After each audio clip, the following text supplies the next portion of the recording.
For those of you who have been following my video series about the life of my son Chase, my oldest of two boys, and the wreck that took his life on May the 29th of 2014 at the age of 20, there are a few things I would like to say. First of all, I would like to say that I will be moving on to other types of content that I hope you will find helpful if you are the parent of a child battling drug or alcohol addiction, or if you are a family member or friend of a person battling drug or alcohol addiction. First of all, it is very difficult for me to make these videos and tell this story. It's very emotional, even though I've been doing it for a long time. I continue to do it because I believe that there are good things that can come out of the story being told. I want to raise awareness about addiction, about impaired driving, about substance use. I think it's important for families to realize what they're dealing with. And this story is so compelling that it grabs people's attention and it brings them in so that they can hear the solutions.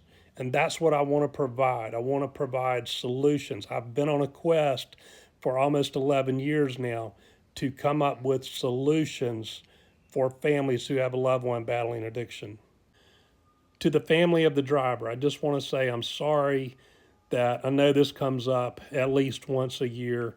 Please don't watch the videos. It's not healthy for you to see these videos. I'm so sorry for your loss. And, you know, I just want to say I know I was very angry at the outset. I was a grieving father. And when Chase first died, I was very angry about the situation. I was not happy with the driver. I did not think that she was going to get any kind of accountability under the law. But certainly, I wanted her to go on with her life. I'm so sorry that her family has had to suffer that loss.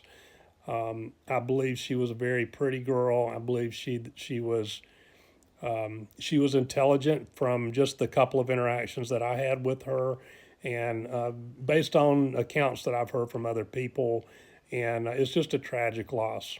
Also, for the family of the kid who was in the back seat, I hope he's doing well. I don't harbor any ill feelings towards anyone who was part of that whole situation. I've long since moved on. And like I said, at least once a year or so, I tell Chase a story. We're coming up on the 11th anniversary.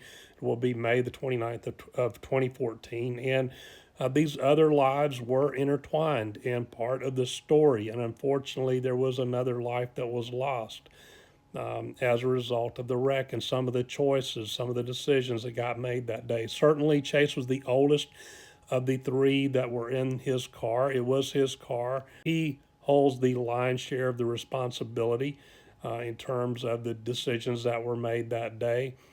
He allowed an 18-year-old to get behind the wheel of his car. She did not have a driver's license. She had smoked marijuana with them in the park, from everything that I've seen from reading the police reports. So I just want to say that he made some bad choices that day. I believe those choices were a byproduct of his addiction, and we can't undo it now. So what can I do with the pain that I feel from the loss of my oldest son? And the only thing that I have come up with is to try to dive in and learn everything I can about addiction and what I can do to help other families not have to go through the same thing.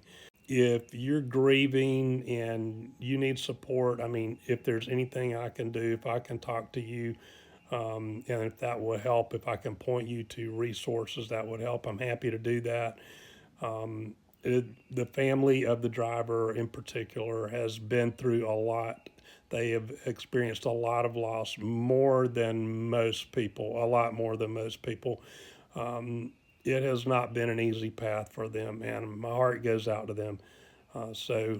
Anyway, that's it for this video. And like I said, I'm going to get back to my usual content that I produce of looking for solutions, helping families out there with solutions to addiction. And in the meantime, if you are addicted to substances or you are using substances, do not get behind the wheel of a car impaired. All right, thanks, and that's it. Have a good one. I'll catch you later.